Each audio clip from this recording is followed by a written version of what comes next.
Wait. Oh, you're live now. Yeah, let's go. Podcasting via the magic of the internet. Are we podcast hosts or relief pitchers for the Colorado Rockies? Nobody knows. We don't know. But what we do know is that this is the South Stands Denver Fancast. I'm Colin Daniels with special guest, Riedrich Marks. And your host, John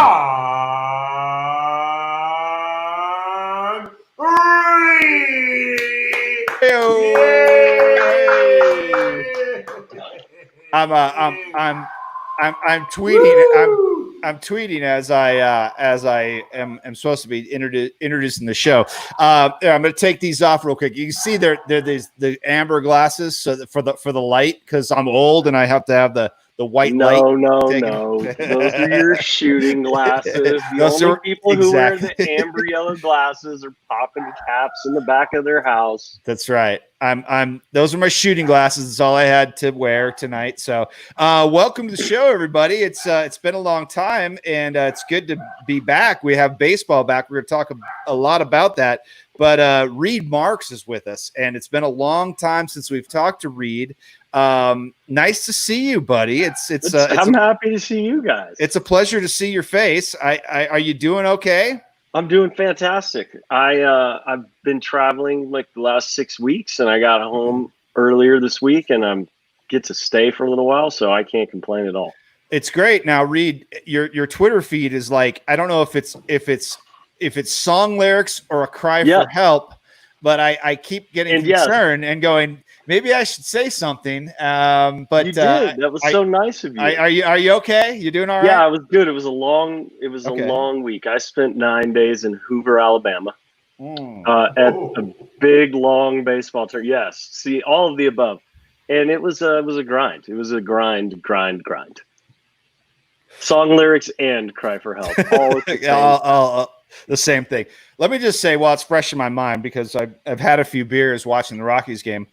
As a baseball coach, when you're in a 0-0 game, and let's say the 7th inning, should you be rocketing the ball down to third base just because the guy came off the bag a little bit? Had it not been a left-handed bat, they would have never thrown to third. But it's a free look down there. I don't disagree with you. My philosophy would be the least number of throws possible, especially at that point. There were 2 outs. You didn't, technically you could be in the big infield.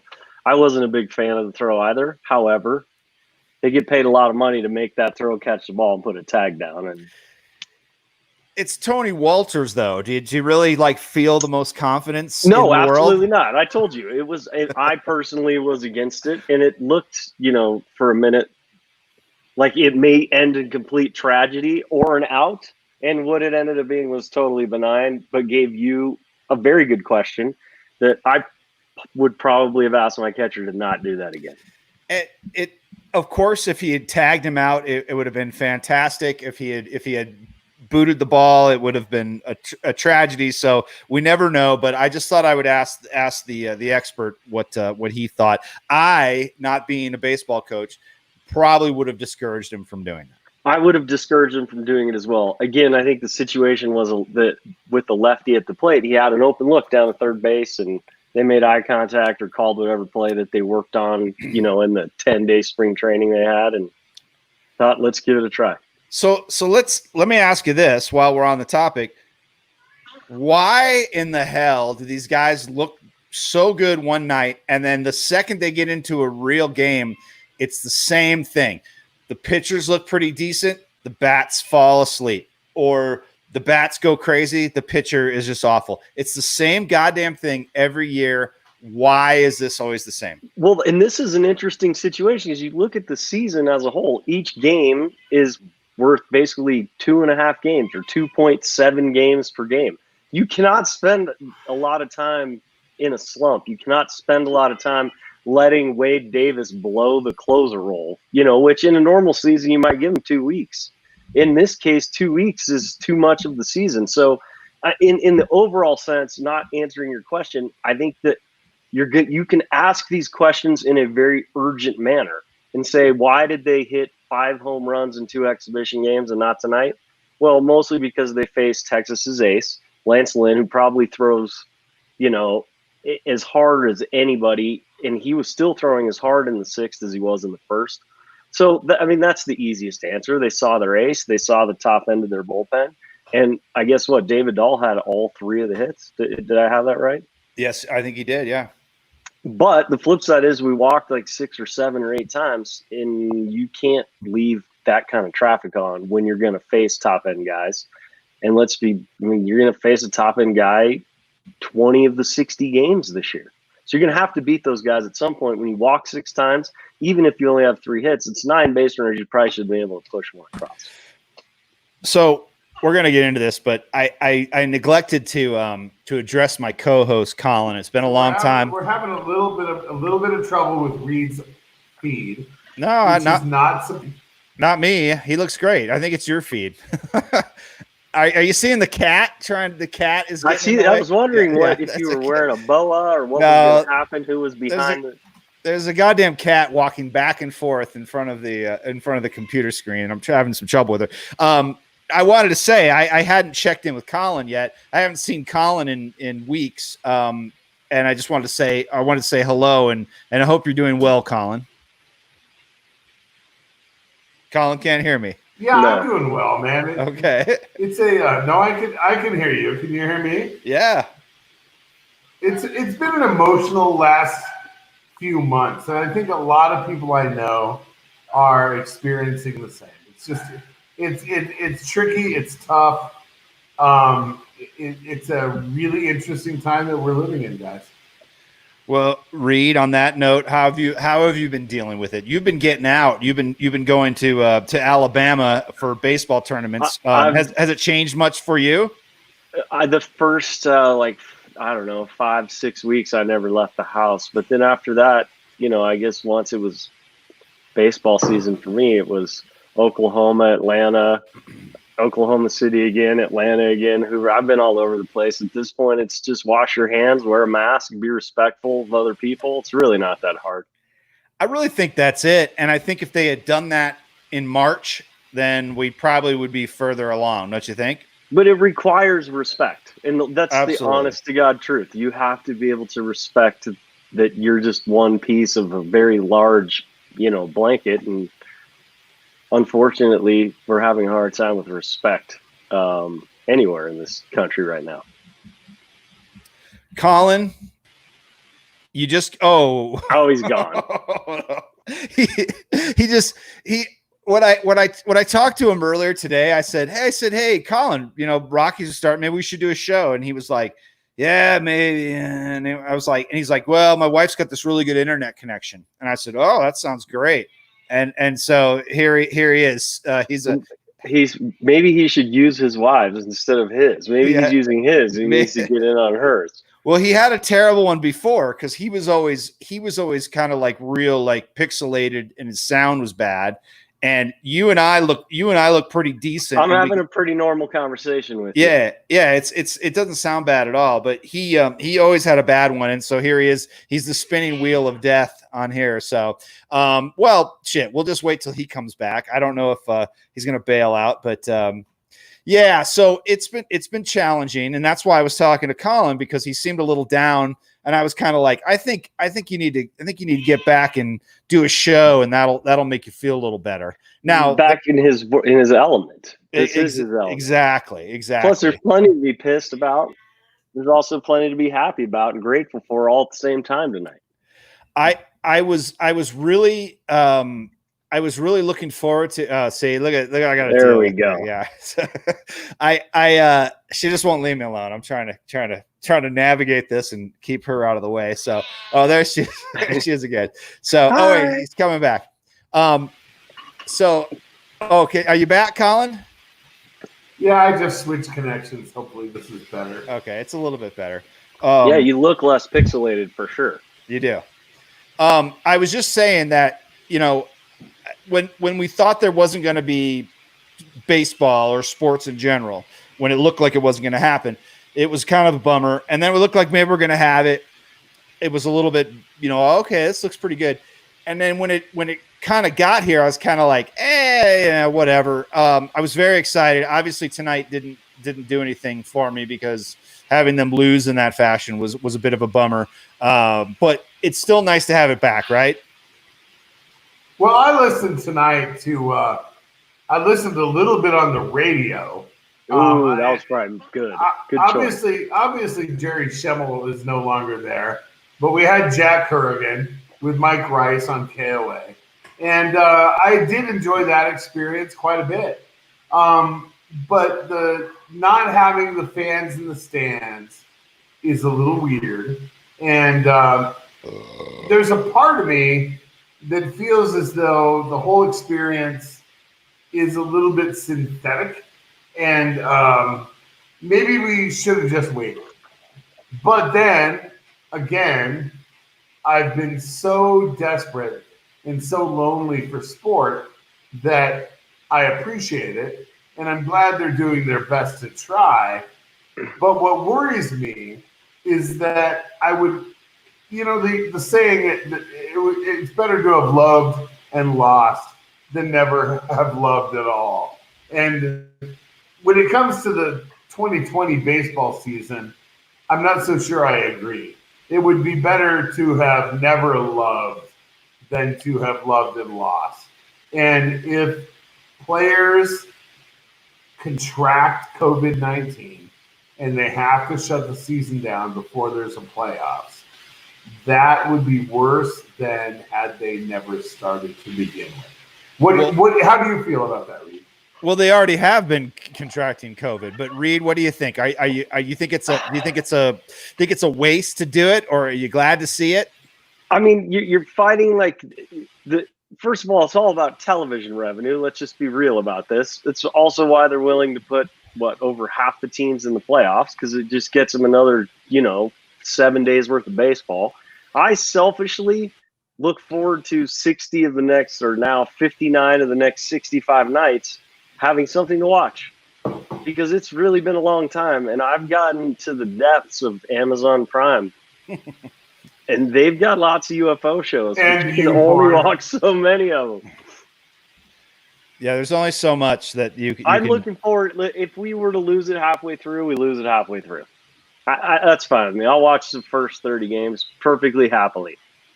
Oh yeah, I don't care. I'm like, this is great. I'll take it. I totally fine with it. And if we lose baseball in the middle, I think that would signify losing football and probably whatever bubble version of basketball, hockey, and soccer you get. I mean, if they're shutting things down again, it's got to get considerably worse. Yeah, I mean, doesn't it feel like that? No, you're right. And I don't think you're going to lose. You're not going to lose basketball or hockey just because of what they've done and how they've contained it. Baseball a little different because they got to fly around. But you've flown around. The country. Have you seen? Has anyone gotten sick? Have you been concerned about it? I personally, obviously, I know people who've had COVID. I have not, to my knowledge, come in contact with anybody who was tested positive. The airport's what it is. You put on your mask, you sit on the plane, you wash your hands with, sanitizer about 175 times. You go to the hotel, you take off your clothes, you put them in a bag. It's done. I don't see.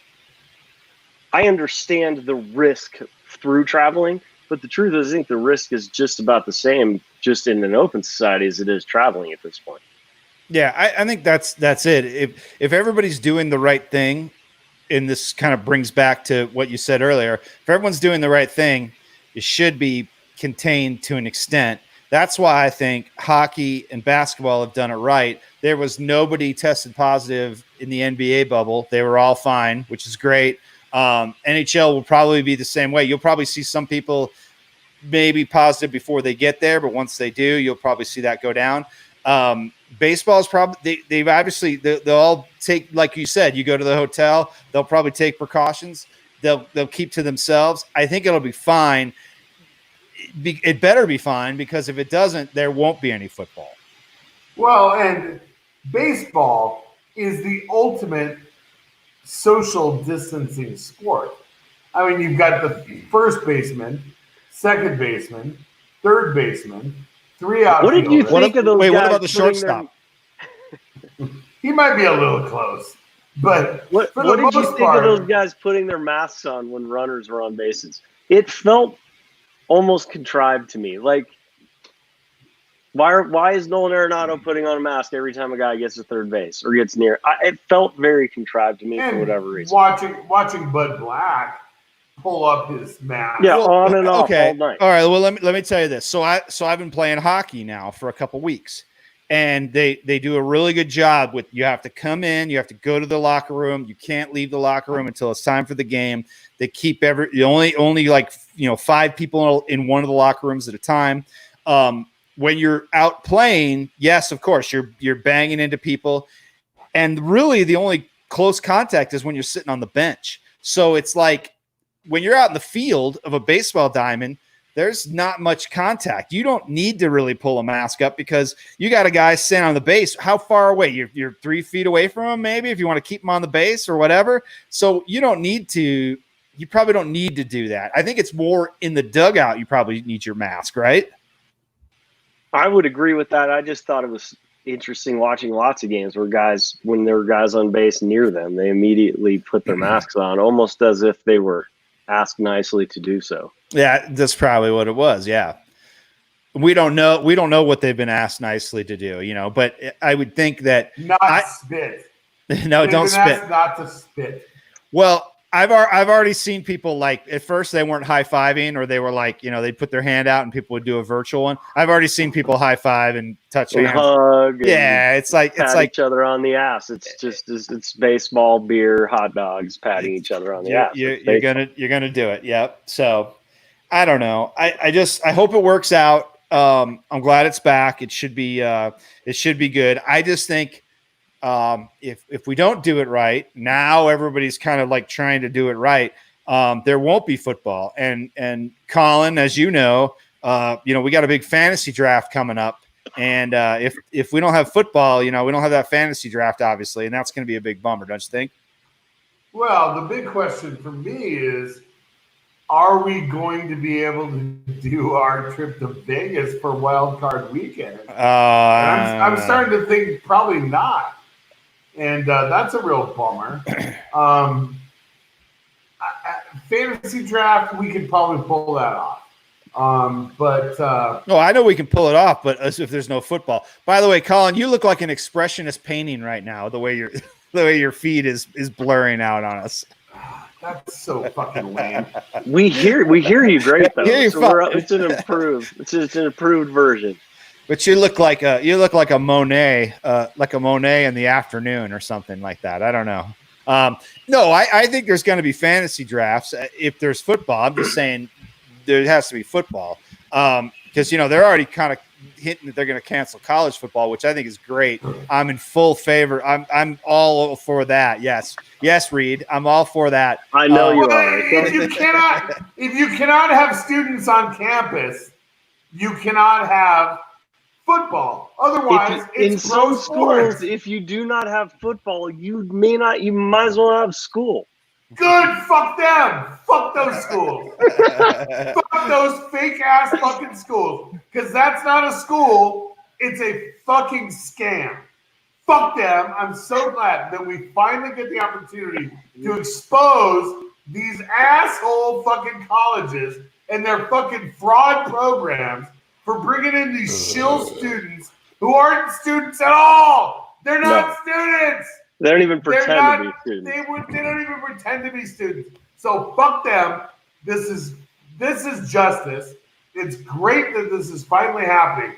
That people who do not qualify for a college education in any way can no longer pretend to qualify for a college education in any way. I mean, you look at schools like North Carolina and their basketball program. Those students, those quote unquote students, never were students. And that fraud has got to be exposed. It's got to be gutted.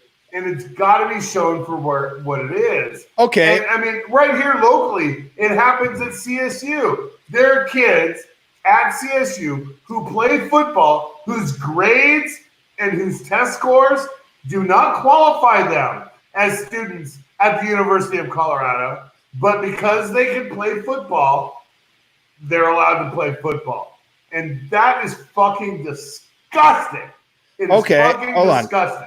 So what we need is a dedicated minor league for football and basketball that the super good players go right there and they play for a year, and then they can enter some sort of draft. Same thing with football. I'm totally on board with that. And then you can have pure student athletes playing for CSU and CU, and then you don't have to worry about it. It should be guys like what you and I were at 21, who are just pathetic, and the sport is fucking lame because there's not a bunch of big black guys that don't speak English trying to pretend they're students at CU. So that I'm totally fucking on board. Well, but think about it this way. If you had a dedicated minor league that you could put these guys into right now, put it on TV, no fans in the stands, people would watch that. Think about all the best college players. You put them into a league right now and you put them on TV. People would watch that. You could just slide that over and have that on TV. Basketball, football. It would totally go off, and then those guys could do their thing for 2 years, and then they can move on to the pros. Dude, it has always cracked me up when you see guys in the NFL during an NFL game introducing themselves and saying, "I'm from the University of Ohio." They can barely even say the name of Ohio. They can barely even say the word. And no, you're not. You're not a student. You never were a student. I like when they give their elementary school. Yeah, hold on. But this isn't their fault. This is not their fault. They're taking advantage of a situation. They're going, "Hey, I've been offered an opportunity. I'm going to take it. This is my route." It is the school's fault, and it is the people who prop this system up. That's their fault, not the student. You're making it seem like the student is at fault, and it's not his fault. He's just going, "Hey, someone's offered me a scholarship and a bunch of money to go play here. I'm going to do it, and then I'm going to go make more money." See what I mean? I totally support your idea of developmental leagues where these guys don't have to pretend to be college athletes. They can pay them. They could pay them. Well, aren't they supposed to be getting paid here pretty soon anyways? I mean, isn't that kind of the direction it's going? At least being able to benefit from your likeness, which would mean jerseys and so forth, autographs. But can we dispense with the falsehood that these people passed the SAT? I mean, and well, they used to have the old Prop 48. They need to bring back at least some sort of. I would be for bringing back a structure of. The old one was Prop 48. Each school could have X number of quote unquote Prop 48 guys on the roster. At least that way there was a circle around them. You knew how many each program had. They also need to, if they're going to stick with the college football system, they need to do like the English Premier League, and they need to have a top 20 teams, and they need to relegate the bottom ones and move new ones in each year. I think that's the way to do it. So CSU and CU, they could maybe try to play their way into the top if they're good enough, but if they're not, then the other teams battle it out, and then you have a true champion, and everyone else can work their way up to it. I think that's what they need to do. If you are a college student, your primary objective should be a degree. Yes. And if it is anything but that, you're not a student. You are an athlete. There's no argument. If you are an athlete/student, you need to be eliminated. Student athlete is one thing, athlete student is another. Let's stop the charade right fucking Hold on now. Those athletes are responsible for a lot of revenue that allow students to do things at the university. Sure. Absolutely. That system has to change, man. Listen, That system has got to I've been to college, and yes, my focus was to get a degree, but it was also to have a good time. So very good time. Yeah. So I think I achieved that as well as getting some sort of degree. I don't even know what it was in, but you got to understand, Colin. There's different priorities there. Groovy times, degree. I mean, what are you going to do? Yeah, and wins. Wins. And TV contracts. That's big time too. Notre Dame. Notre Anyway. Dame going to ACC.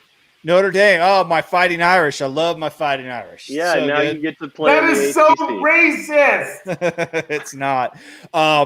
So anyway, enough about college sports. Let's get back to the Rockies real quick. They're 0-1. Yeah. Yeah. Get that out there. So listen, I want to talk about betting. Reed, I don't know if you've been betting, but ever since they legalized betting, which there was nothing to bet on, other than table tennis, NASCAR. Yeah, I was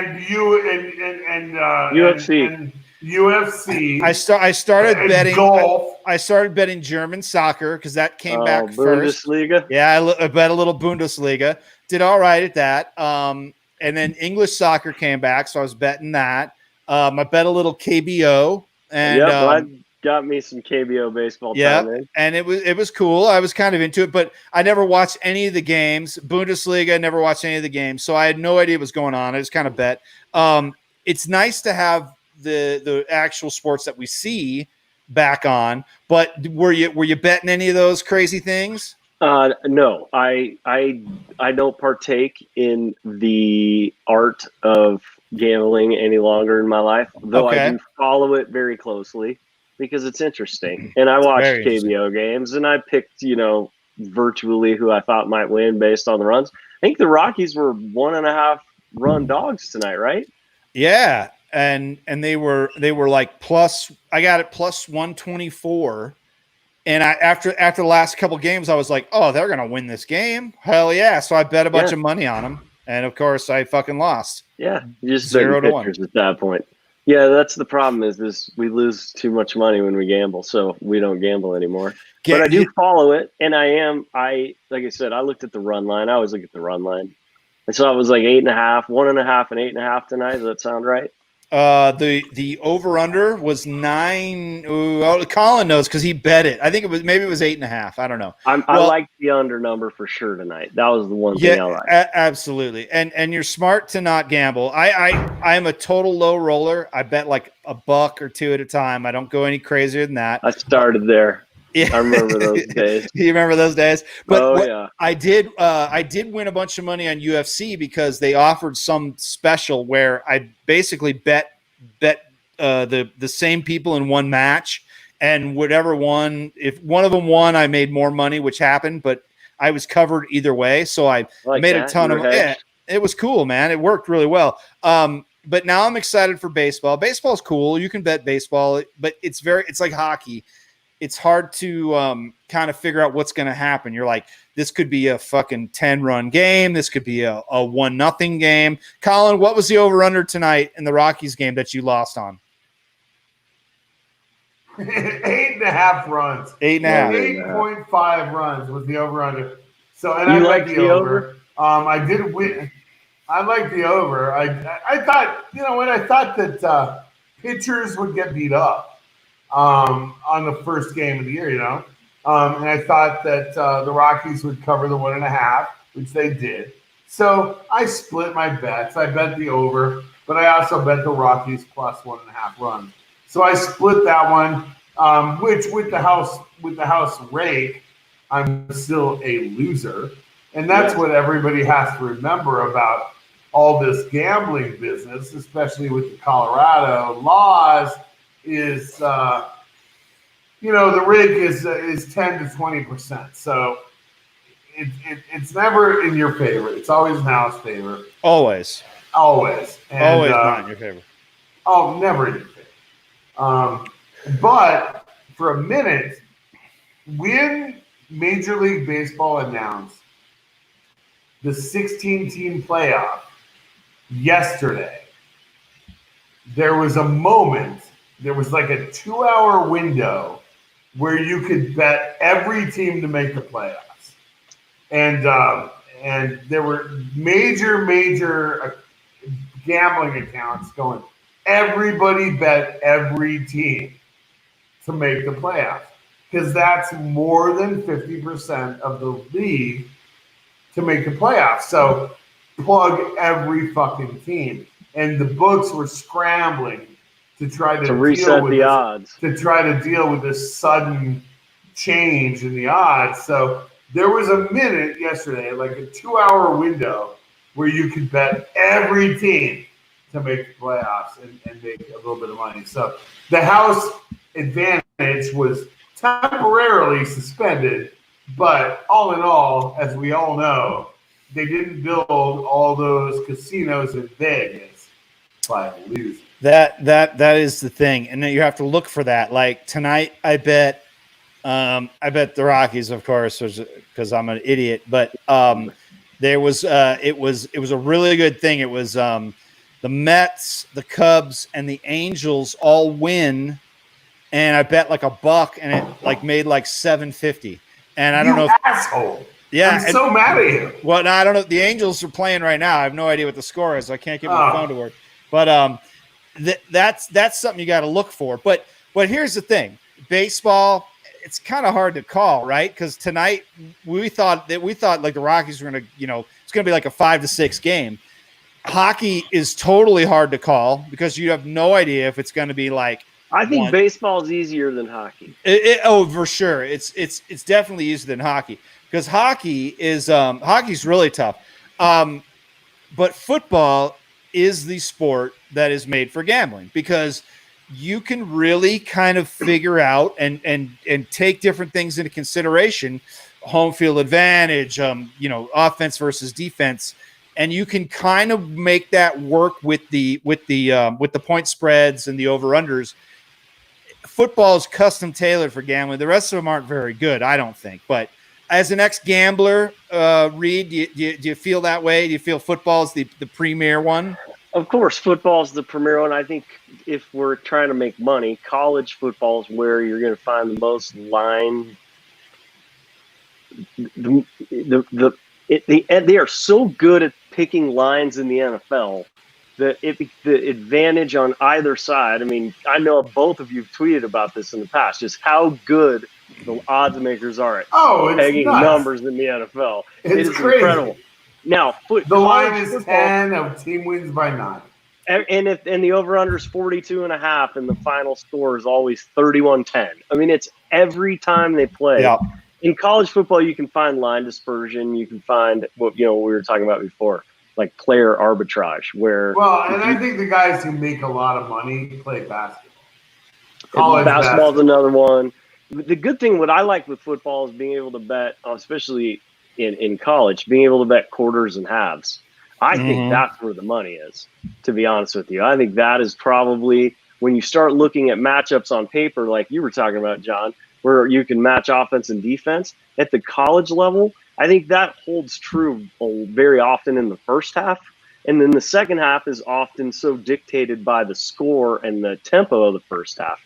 So if I were to begin to partake one more time, I would start looking at first half bets in football. That would be my favorite. I think that's where the most money is to be made.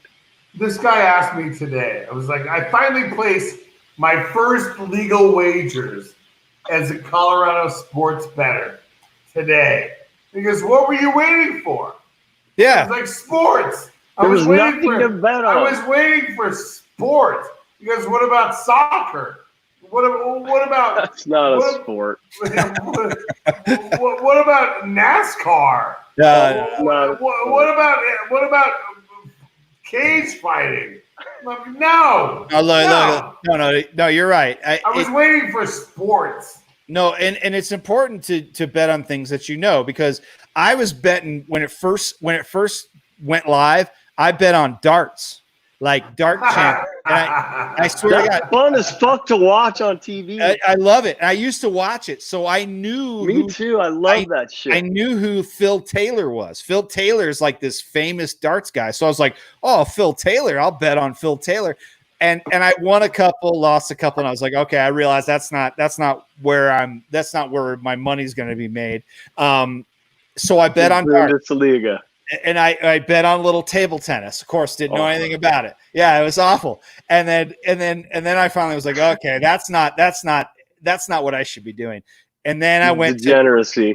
You're describing it. Well, no, because I got a buddy who's really into soccer, so he was like, "Oh, well, this team's really good," and he was kind of helping. I was like a little bit, and then English soccer, I know a little more about, so I had an idea. But if you don't know anything about it, man, it's just really just pissing in the wind, Yeah. So and you're giving away 10% every single time you do.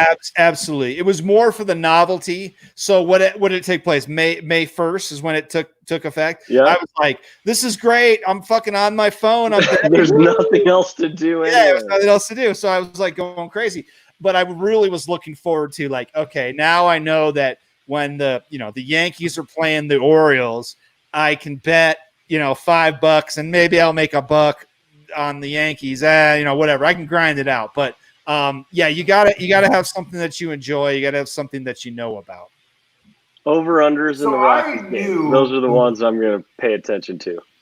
Well, you let me know what tonight was an under night. You got 2 aces going and clean bullpens. So that would be my thing. If you want to find advantage in baseball, start looking at depleted bullpens for totals. Like games 2 and 3 of a series, when one of the closers went the 2 prior days, they're not available. Instead of being able to go to your setup guy and your closer, your 7th, 8th, 9th guy, you're going really to a garbage guy and then your 7th guy and maybe your 8th guy. That's where you start looking for overs. Tonight, everybody was clean. Pitchers were going to win. That's a good point. Colin, are you listening? Yeah, and I bet the over tonight. So thanks a lot, Reed. I'm sorry. I'm sorry. I didn't. I really appreciate that. I apologize.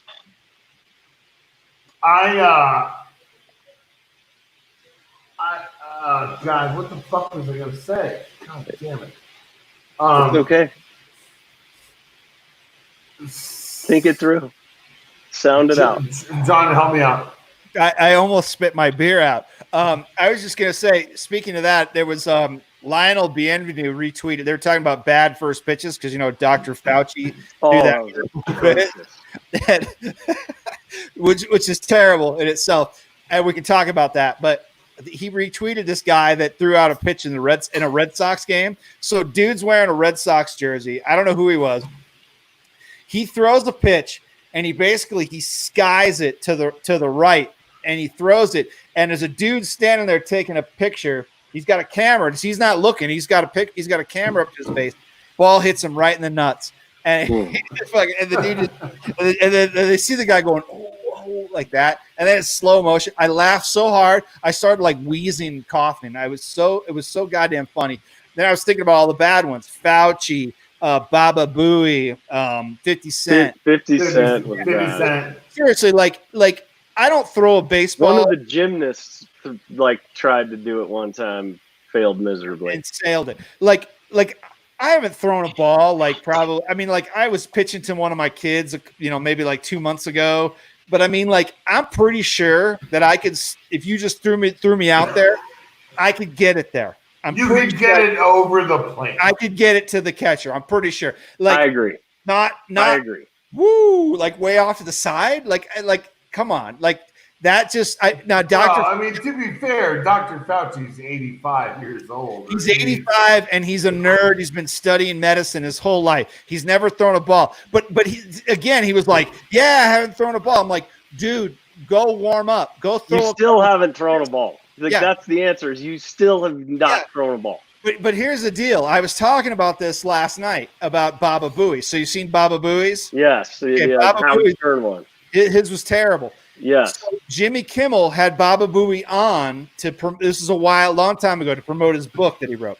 He goes, "Hey, who's Jimmy Kimmel? Jimmy Kimmel? He was canceled, right? No, you know Jimmy Kimmel. Do you know who Baba? Never heard of him.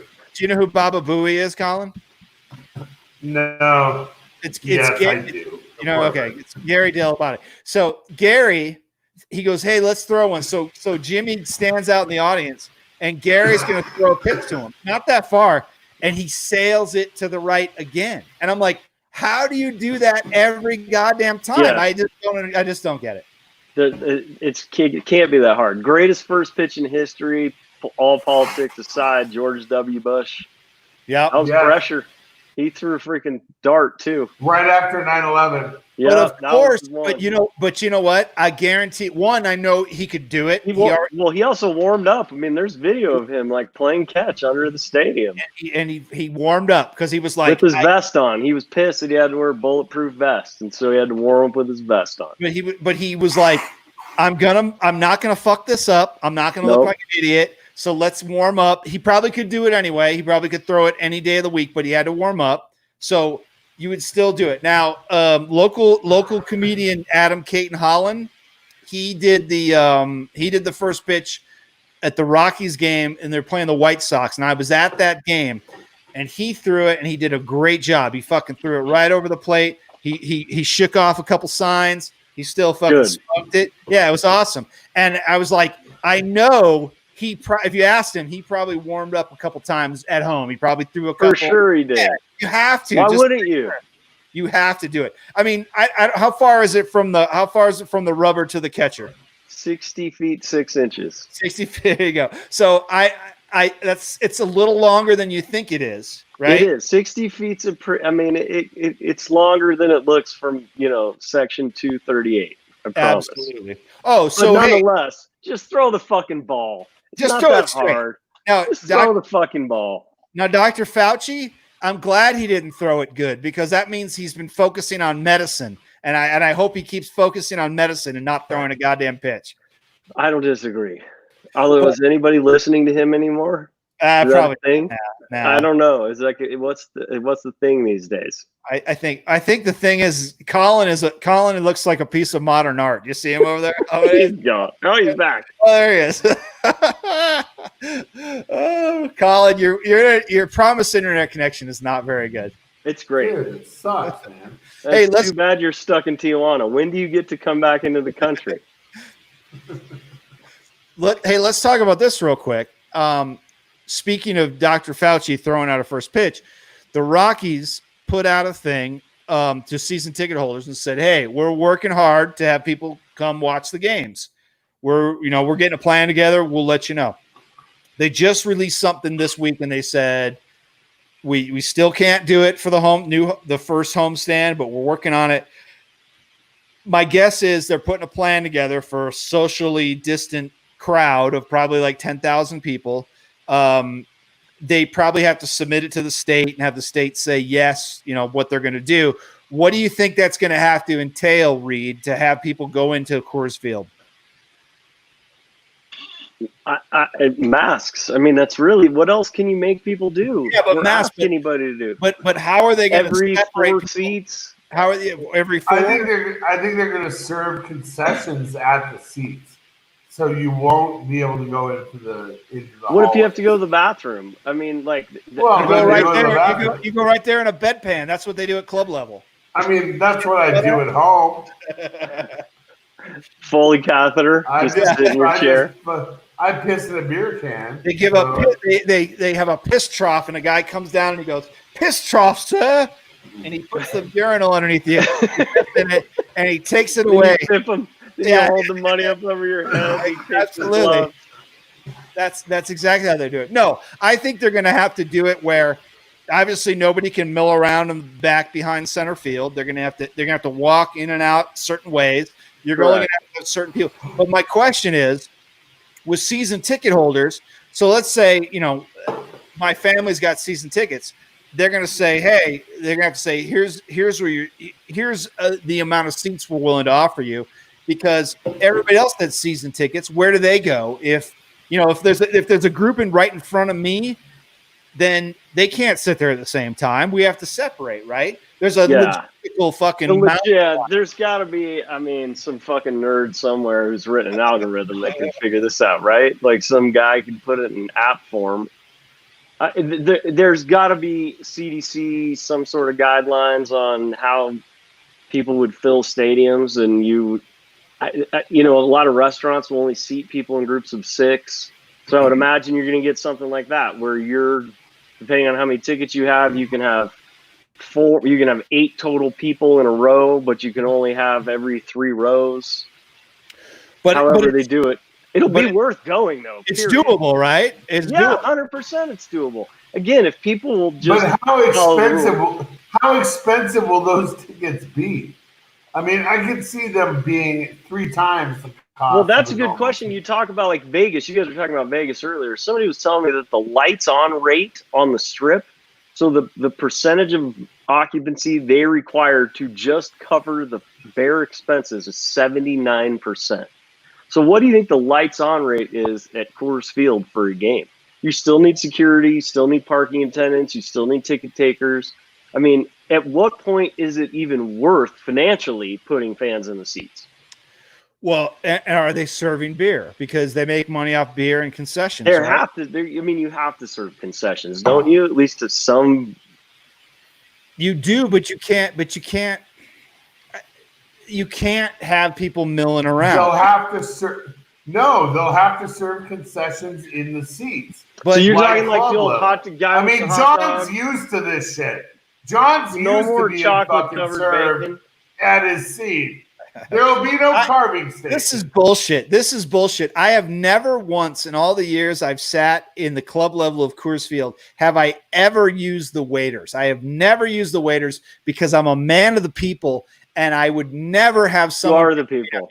I walk up and I get a beer on my own because I am the common man, and I would never do that, Colin. I'm shocked that all these years we've known each other, you would think that.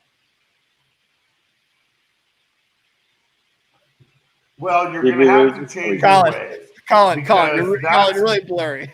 That's what they're suggesting. Well, okay. God damn it.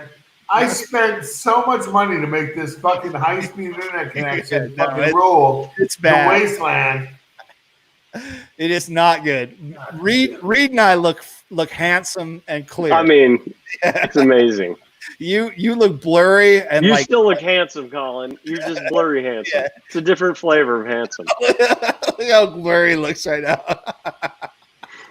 I feel like I'm having some really strange fucking acid trip. Yeah, this is like a horror movie. It is. It's like Adult Swim on lots of drugs. Well, I think they can do Coors Field, you can do Coors Field, and you can do concessions. You'll have an entrance and an exit probably, or maybe 2 entrances and 2 exits. And there'll be painted lines on where you got to walk and what direction you got to go. But otherwise, I don't see any reason why you can't put 10, 12,000 people in there to watch a game in short order. And that's what they would do, right? 10, 12,000, because it holds quarter. It holds what, like 35? I think it's 40 something with everybody in there. So 10th out, you get a quarter of the place. You shouldn't have any issues. And you get 30 home games. Plus, half the teams make the playoffs, so you should have a chance at least a playoff game, right? 1 playoff game and a best of 3. We're already going to Home Depot and restaurants and things like that. Yeah. Like you said, if people are responsible, if people have respect, I think we can pull it off. And I hope they do. But it's going to be the first assholes who are like, I'm not wearing a mask, right? And there's going to be those guys because they do it just for the clout or whatever to put on Twitter and make their statement. That's going to be the problem that you have, but that's the problem at Home Depot and Costco anyways. And I don't think those people are going to last long at Coors Field. I think people going there are going to realize the situation and say, I need to kind of nut up and do my thing to be. Well, it's going to be expensive too. I think that's the other thing. How much you want to spend to go make a statement? You can go to Costco and do it for free. Yeah, sure. Yeah, you're going to spend $200 to go and get kicked out after fucking 3 innings. It's not going to happen. I'm excited. They're offering it. I'm definitely going to go if it's given the opportunity, as long as I can imagine it'll be socially distant. I wouldn't think it'd be a free for all. There was a funny thing where there was a poll. Dude, I would kill a hooker to go to Coors Field. What, you would right now? Look I right was now. going to say, I'll take you to Coors Field right now if we're in a hurry. Yeah, we'll drive down Colfax to Coors Are there Field. hookers during COVID? Like, is that a thing? Ask Chris Fuselier. Wait, what? Wait, why are we asking Chris? Yeah. Because he also owns a strip club. Oh, what does he own? He owns goddamn Players, I think is the name of it. I just found this out today. Strippers. Those aren't prostitutes, Colin. I don't know if you know the difference. Hey, I've read a story in April about some like strippers who were starting to do it online and doing private shows and making like tens of thousands of dollars a day. Yeah, the line is fairly thin. America, baby. Back in the old days, the club that is now called La Boheme. Yes. Back in the old days, that place had bedrooms upstairs. Oh. What was that place called? God damn it! You know what? I can't remember. Called La Boheme. No, it was not always La Boheme. It was something else. Before it was La Boheme, it was something else. And even before the convention center was a big deal, that place was way before. Naughty. Yeah. And it had rooms upstairs, and they couldn't serve alcohol.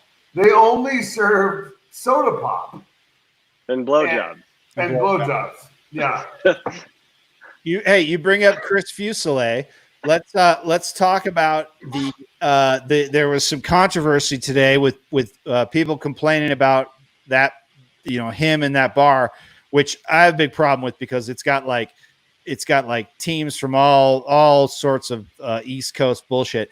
But regardless, they were having an issue with the 10 p.m. cutoff. Yes, so the governor instituted, which is kind of ridiculous based on everything else that's going on, right? Yeah, it's pretty dumb. So Chris Fuselier, the owner of Blake Street Tavern, who also owns, I don't know, the strip club. Let's call it Players Strip Club.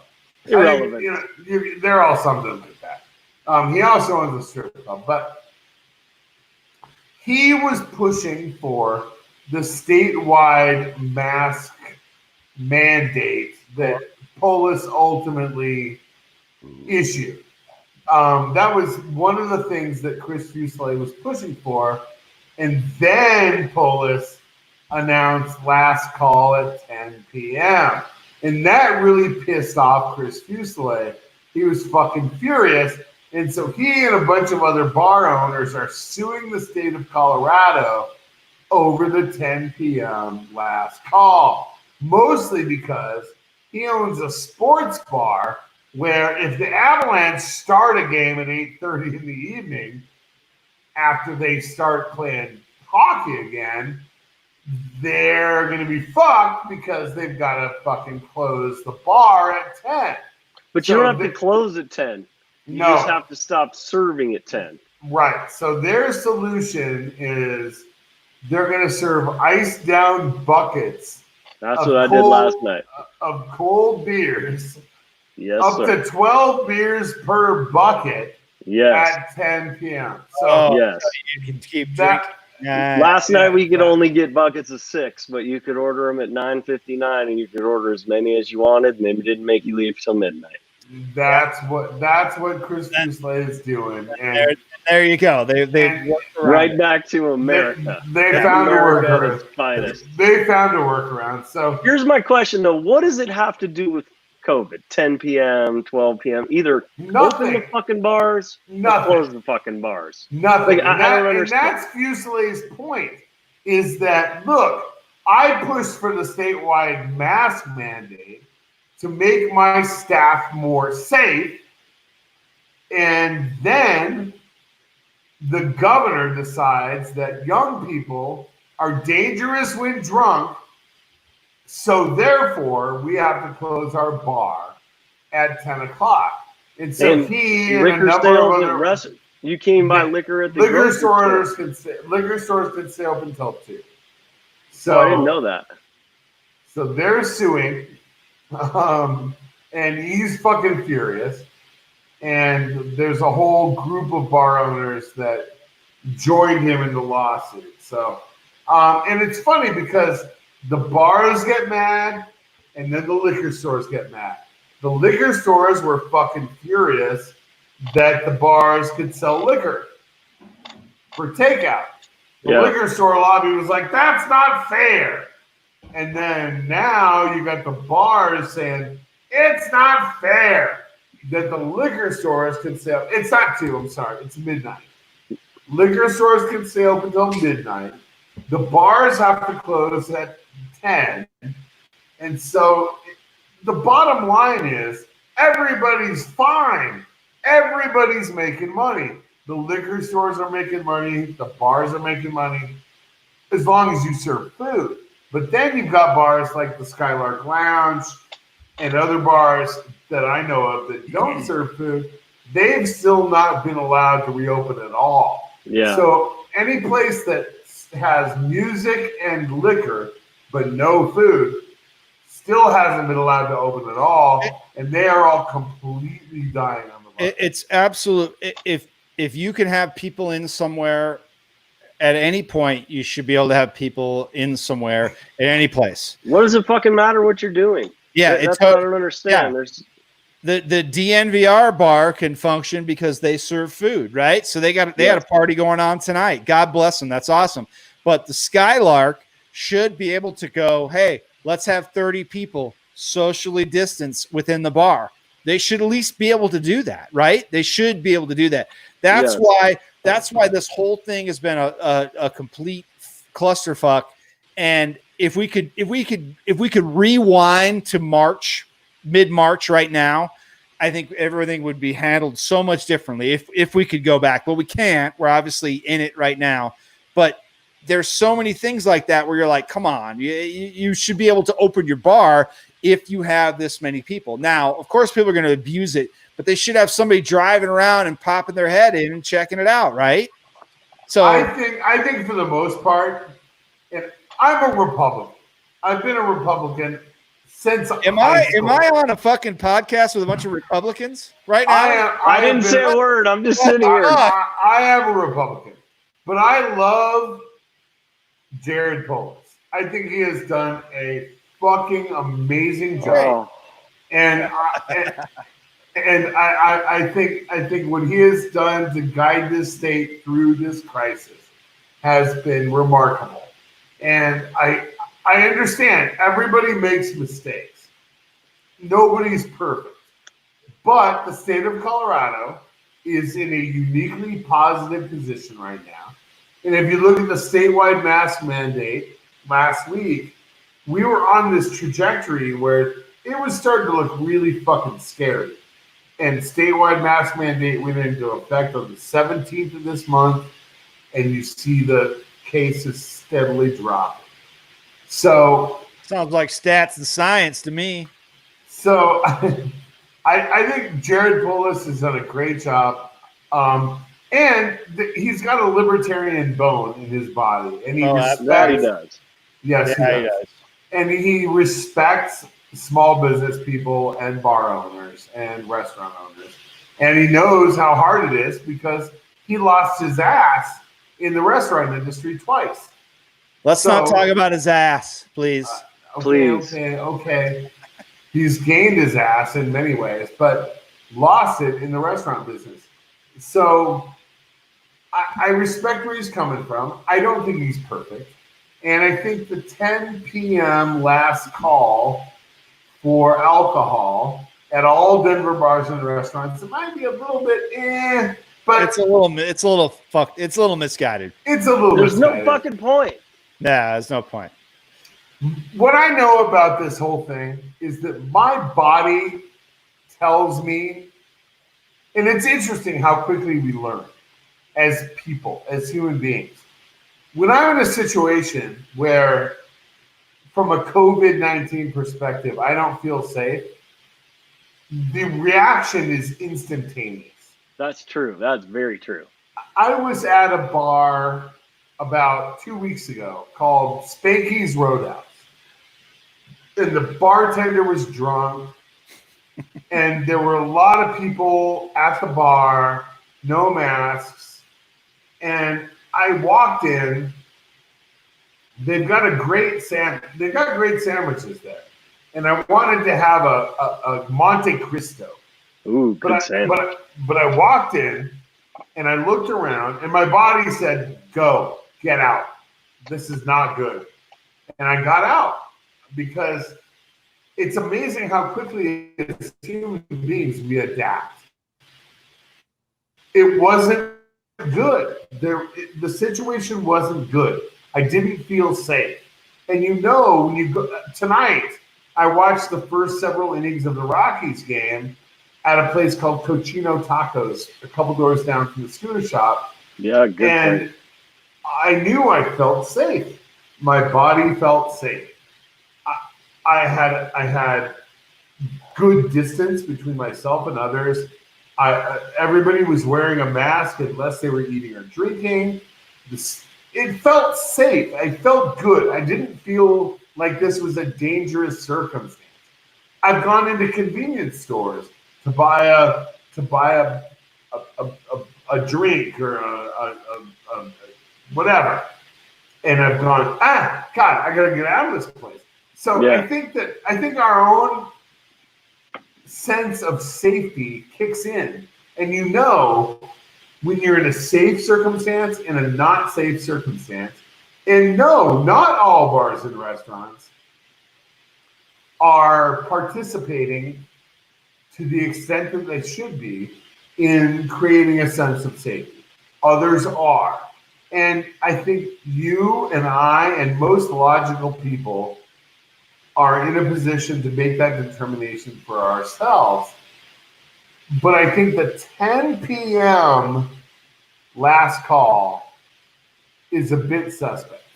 20 minutes ago, last call. Think about that. Exactly. Friday night. It was fucking 20 minutes ago. Yeah, it isn't fucking London, dude. This is America.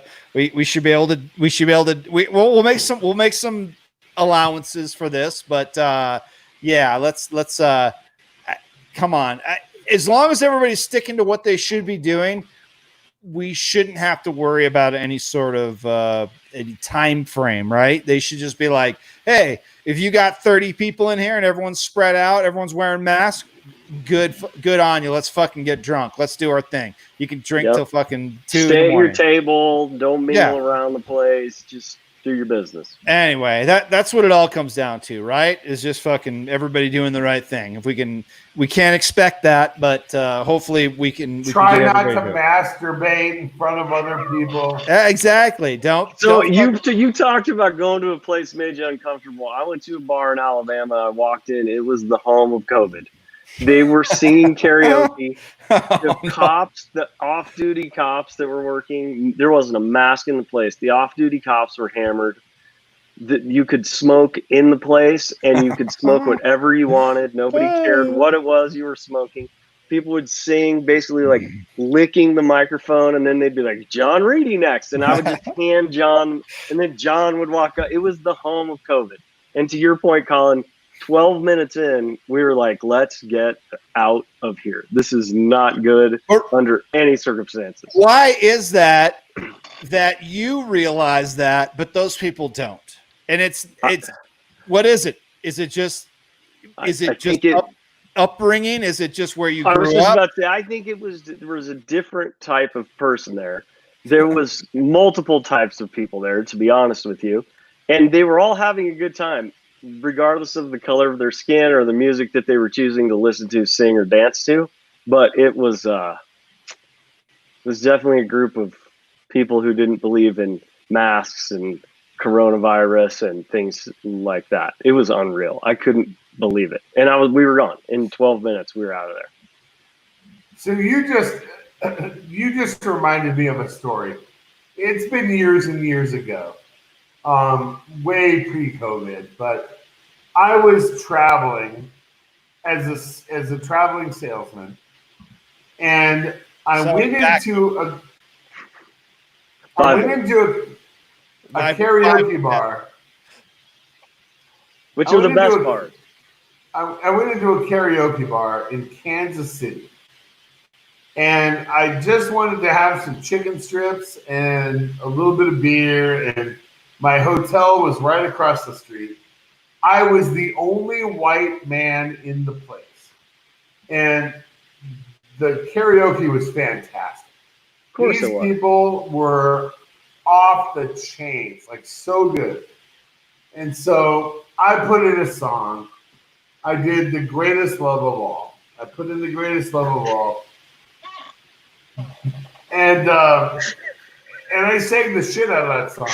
Yeah, you did. I want to see a video of that. Yeah, you did. And I was the only white man in that bar, I'm telling you. And I got hugs and kisses. They loved me. And it was an experience that stays with me to this day.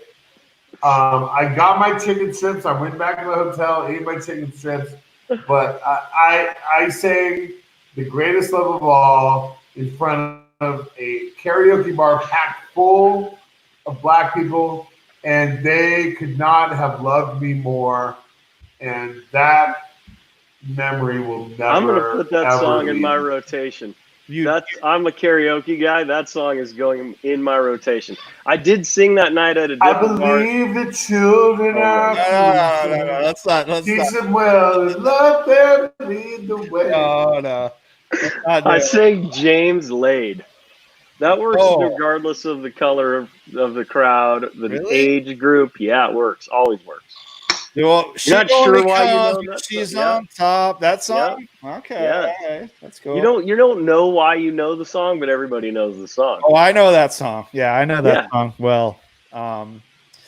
Interesting. Guys, I've learned a lot about you. I've learned a lot about both of you tonight, which is great. Fantastic. I think we should wrap it up. We've gone over an hour, but it's been a great conversation.